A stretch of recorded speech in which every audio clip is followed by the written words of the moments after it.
Hello dear students.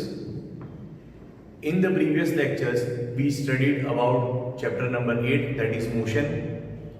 In that chapter we studied about different kinds of motion, that is linear motion, circular motion. We also studied about certain terms like what is the difference between speed and velocity. We also learned about acceleration. Okay. Now in chapter number 9 we are going to study about force and different laws of motion. तो इस particular chapter में हम एक और quantity पढ़ने वाले हैं and that quantity is force. Okay. Now first of all what is motion, how do you describe motion. तो जब भी कोई ऑब्जेक्ट अपनी इनिशियल पोजीशन से मूव करता है, when it makes some kind of movement, then we can say that object is doing some kind of motion. But even when you push some object or apply some kind of force, then that motion does not continue for on and on. यानी कि मैंने एक marble को लिया और ground पे role करने के लिए छोड़ दी, तो after travelling certain distance that marble will stop. ऐसा नहीं होगा कि वो मार्बल ट्रैवलिंग चालू की चालू ही रखेगी. Okay. If you take a ball and you roll it on a ground, then it will travel up to certain point and then it will stop. तो इस चीज से अर्लियर टाइम्स में ऐसा बिलीव करते थे कि रेस्ट जो है that is a natural state of any element और एनी सब्सटेंस. यानी कोई भी सब्सटेंस है उसका फेवरेट स्टेट है कि उसको करना है रेस्ट. तो जब तक आप थोड़ा सा फोर्स लगाओगे वो मोशन में होगा, but ultimately it will come to rest, it will come to a stand still position. Okay. But that things were changed after the detail study of Newton and Galileo. So we are going to study about that thing, that how the perception of the motion changed with respect to time. Okay. So here we are going to discuss what causes a motion. Okay. So just a general definition. If you want to start any kind of motion or if you want to stop a moving object, यानी कि आप motion में change ला रहे हो, जो steady object है उसको motion में ला रहे हो, या तो जो ऑब्जेक्ट पहले से ही मोशन में उसको अगर स्टॉप करना है तो आपको क्या करना पड़ेगा. To do that you have to apply some kind of muscular effort on that object. उसका मतलब क्या है कि आपको किसी ऑब्जेक्ट को मोशन में लाना है, या तो जो ऑब्जेक्ट ऑलरेडी मोशन में है उसके मोशन को आपको स्टॉप करना है, तो आपको उस ऑब्जेक्ट पे किसी प्रकार का एक मस्कुलर फोर्स है वो अप्लाई करना पड़ेगा. You have to apply some kind of muscular force on that object. Now that muscular force might be of different types. Okay. So it may be in the form of a push, hit और a पुल. आपको मैं simple example दे रहा हूं कि जैसे कि ball ground पे है, ठीक है, उसको मोशन में लाना है तो आपको उसको पुश करना पड़ेगा. ठीक है. बेंच स्टेडी है, उसको मोशन में लाना है तो आपको उसे पुश करना पड़ेगा. सड़क के किनारे कोई कार है वो बंद पड़ गई है, उसको आपको चालू करना है तो आप क्या कर रहे हो, you apply some kind of push. So push is a kind of muscular effort that you apply on car to bring it in motion. Okay. Another is hit, यानी कि कोई जो नेल है उसको आपको बोर्ड पे लगाना है तो आप हैमर से उसे हिट करोगे तो that nail will drive inside the board. Okay. तो वो मोशन में लाने के लिए भी आपने क्या किया, आपने उस नेल को हिट किया using a hammer. Okay. So that hit is also a type of muscular force. Pull, यानी कि बकेट है, ठीक है, वो अगर कुएं में गिर गई है, it has dropped in the wall and you want to take it out, then you have to pull it. उसको आप पुल करोगे तो वो बकेट मोशन में आएगी और वो जो वेल के अंदर है उससे वो बाहर आ जाएगी. शॉर्ट में समझना क्या है, that if you want to start a motion और if you want to stop a motion, you have to apply a certain kind of muscular effort. Now that muscular effort may be in the form of a push, a hit, a pull or a kick. Okay, all these actions will determine a muscular effort.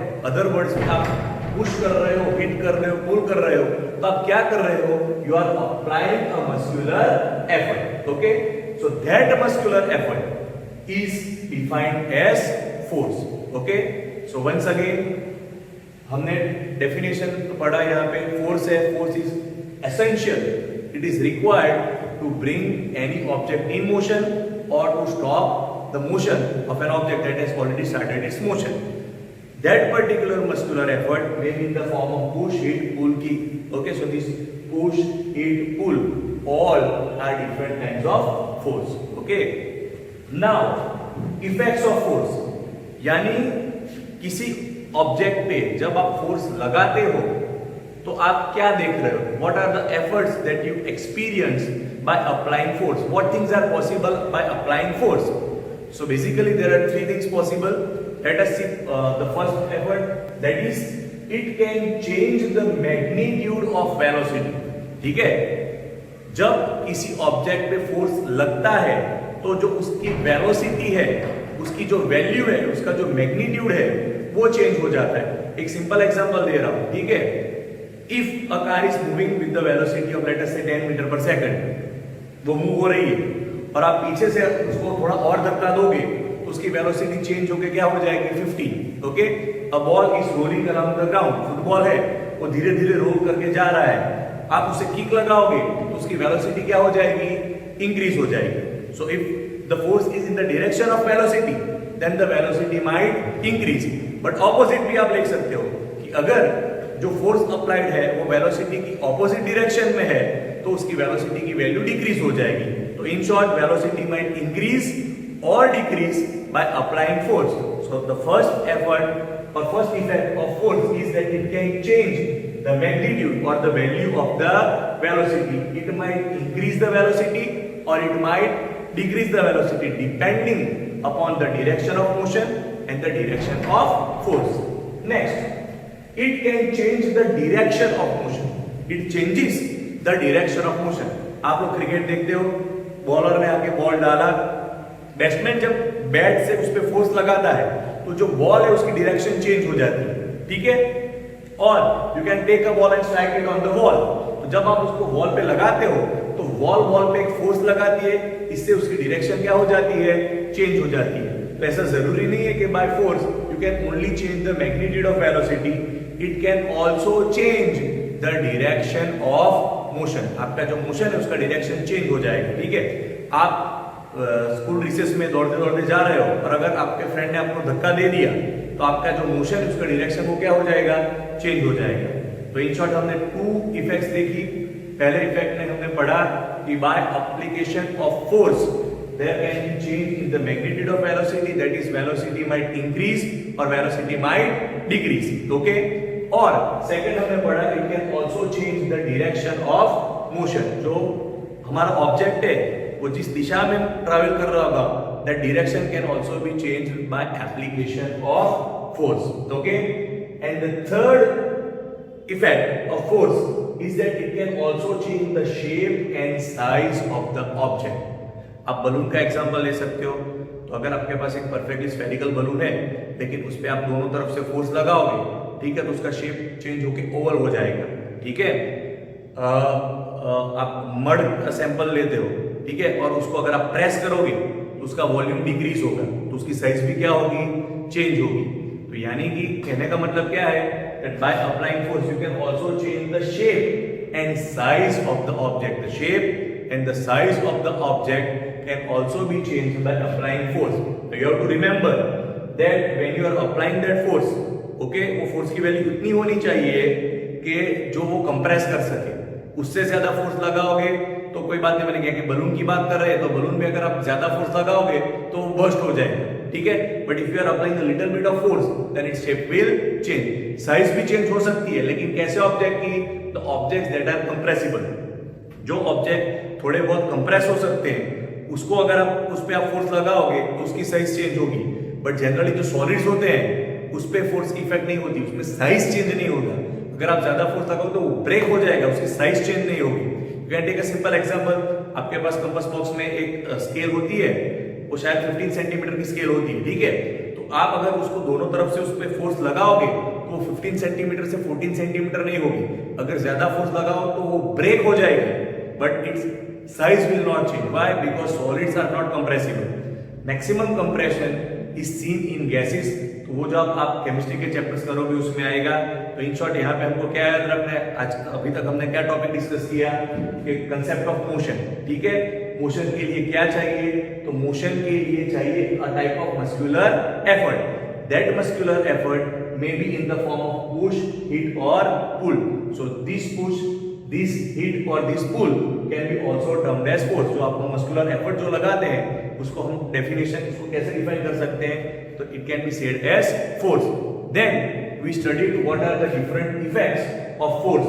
So first effect, it can change the magnitude of velocity. So by applying force, you can increase the velocity of object or decrease the velocity of object. It can also change the direction of motion. Okay, and third, it can also change the shape and size of the object. So these are the different effects of motion. Now, in the next topic, we are going to study about the difference between balanced force and unbalanced force and why it is important.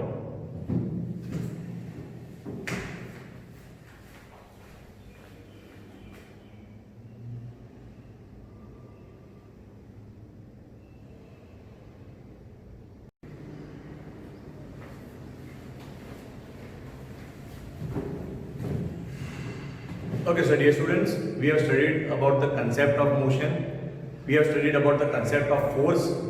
We have studied that force is required for motion. Okay. Now in this topic, we are going to learn about the difference between balanced force and unbalanced force. हमने अगले topic में पढ़ लिया कि किसी भी object को motion में लाना है तो force is required. So in short we can write that force is required for motion.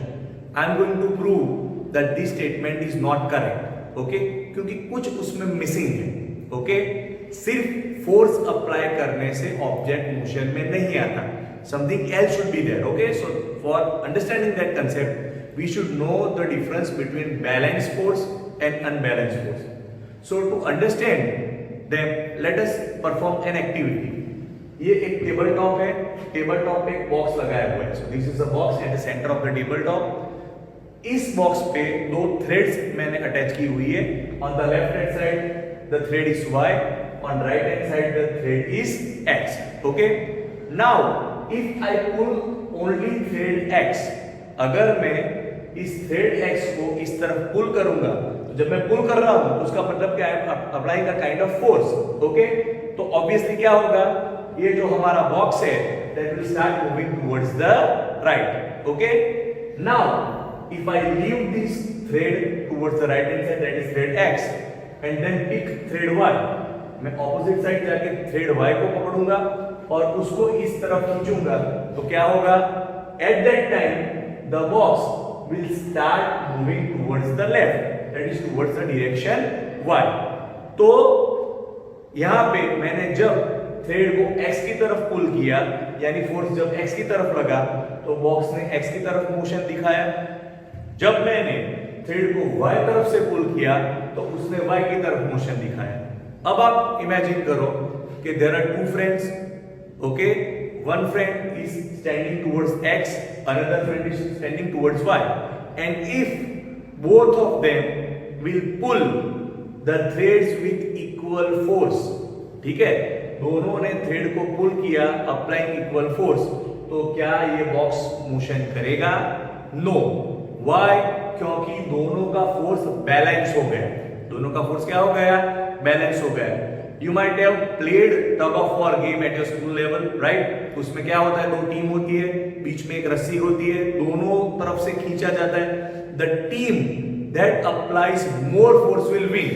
But if you imagine that both teams are applying same force, तो रस्सी neither लेफ्ट की तरफ जाएगी नॉर राइट की तरफ जाएगी, यानी सुबह से लेकर शाम तक गेम चालू रहेगी, कोई टीम जीतेगी नहीं.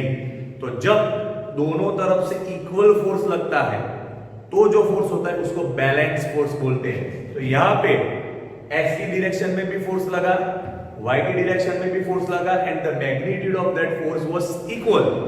सो such kind of force is known as balance force. और जब यहाँ पे बैलेंस फोर्स अप्लाई हुआ तब हमने मोशन को नहीं देखा. यानी सिर्फ फोर्स लगाना जरूरी नहीं है. If you want motion of particular object then unbalance force has to be applied on it. तो प्रॉपर डेफिनेशन फॉर मोशन क्या होनी चाहिए? तो फॉर मोशन सिर्फ फोर्स नहीं चाहिए, हमको कौन सा फोर्स चाहिए? Unbalance force. So if unbalance force is acting on an object, then you can bring that particular object in motion. So when I was pulling the box towards x, तो unbalance force था, क्यों? क्योंकि force सिर्फ x की तरफ लग रहा था, ठीक है? When I pulled the thread on the y direction, then also I saw motion. Why? Because it was unbalanced force. Force was applied only from one direction. Okay? But in the last case, when the thread was pushed in both the directions, that is x and y, applying equal force, at that time motion of box was not seen. Why? क्योंकि उस case में यहाँ पे unbalanced force की जगह पे balance force लग गया, दोनों तरफ से बैलेंस फोर्स लग गया, तो मोशन पॉसिबल हुआ नहीं। तो आपको क्या याद रखना है, that if you want any object to come in motion, तो सिर्फ फोर्स लगाने से नहीं चलता, अगर उस पे बैलेंस फोर्स लगेगा तो फोर्स तो लगा है, ठीक है, बट मोशन नहीं आएगा। लास्ट केस में जब हमने देखा तो फोर्स तो अप्लाई हुआ, दोनों तरफ से हुआ, एक्स डायरेक्शन पे से हुआ, वाई डायरेक्शन में से हुआ, लेकिन मोशन नहीं हुआ। क्यों नहीं हुआ? क्योंकि वहां पे बैलेंस फोर्स अप्लाई हुआ। So if you want to bring any object in motion, you have to be sure to apply unbalanced force, तभी हमारा ऑब्जेक्ट है वो मोशन कंटिन्यू करेगा। अगर उस पे बैलेंस फोर्स लगेगा तो मोशन पॉसिबल नहीं होगा, ठीक है? So the condition required for motion of any object is that some kind of unbalanced force should be acting on that particular object. Okay? तो हम डे टू डे लाइफ में भी बहुत सारे एग्जाम्पल्स देखते हैं कि जब जो फोर्स है वो दो तरफ से लगते हैं, ठीक है? तो हमने एक और एक्टिविटी यहाँ पे की है, we have taken a wooden box, बड़ा सा वुडन बॉक्स लिया हुआ है कबड़ के साइज का, ठीक है, और उसमें काफी सारी बुक्स वगैरह रखी हुई है, उसका वेट ज्यादा है, ठीक है? तो जब हम इस बॉक्स को पुश करेंगे तो इस बॉक्स पे दो फोर्स लगेंगे, एक तो हमारा जो पुशिंग फोर्स है, जो मस्कुलर फोर्स है, ठीक है? मैं अगर बॉक्स को इस तरफ धक्का दे रहा हूं तो ये जो एरो है that shows the direction of my pushing force और my muscular force, but at the same time okay the surface जो ग्राउंड है वो इस बॉक्स पे एक फ्रिक्शनल फोर्स लगाएगी, and that frictional force is opposite to the direction of our push, ठीक है? तो पहले केस में मैंने थोड़ा हल्का से धक्का दिया, I didn't apply that much force, so the value of that pushing force is less. This indicates the pushing force. मैंने हल्के से थोड़ा सा धक्का दिया, तो ये जो मेरा मस्कुलर फोर्स है, जो पुशिंग फोर्स है, उसकी वैल्यू कम है, बट बॉक्स तो काफी भारी है, तो जैसे ऑब्जेक्ट ज्यादा भारी होता है उस पर फ्रिक्शनल फोर्स भी ज्यादा लगता है। So in case a the value of frictional force is much more greater than the value of pushing force. So in this case the object will not move. क्यों? क्योंकि मैंने जिस डायरेक्शन पे उसको मोशन में लाना है, ठीक है, ये जो फ्रिक्शन है उसकी वैल्यू इससे ज्यादा है, तो हमारा मेरा जो बॉक्स है वो मूव नहीं करेगा। चलो नहीं हुआ, तो अब मैंने थोड़ा और जोर लगाया, I pushed it little more harder, मैंने इतना फोर्स लगाया कि the value of my pushing force becomes equal to the frictional force. जो पुशिंग फोर्स की वैल्यू है, pushing force is in this direction, frictional force is in this direction, both are equal. इस case में क्या होगा, तो जो frictional force है और जो पुशिंग फोर्स है वो तो एक दूसरे को बैलेंस कर देंगे, बैलेंस हुआ, मोशन नहीं होगा, अभी भी मोशन नहीं होगा। So there is no motion in case A, even there is no motion in case B. अभी मैंने क्या किया, पहले थोड़ा पुश किया, नहीं हुआ, थोड़ा और पुश किया, अभी भी नहीं हुआ, now I am pushing much more harder, okay? So ultimately in case C my pushing force, the value of pushing force became greater than the value of frictional force. That's why now my box will start moving in the direction of my push, ठीक है? तो जब case C में मेरे pushing force की, मेरे जो muscular force की वैल्यू है वो फ्रिक्शनल से ज्यादा हो गई, तब ये बॉक्स डायरेक्शन ऑफ फोर्स की तरफ मूव करेगा, तब तक ये मूव नहीं करेगा। Dear friends, this frictional force is very very important, right?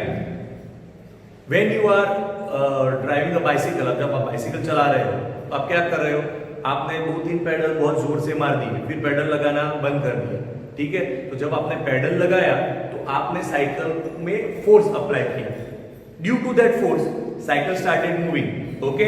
Now we are stop applying the force, आपने पेडल मारना बंद कर दिया, तो क्या होगा, gradually your speed will go on decreasing. ये decreasing of speed किस वजह से हुई?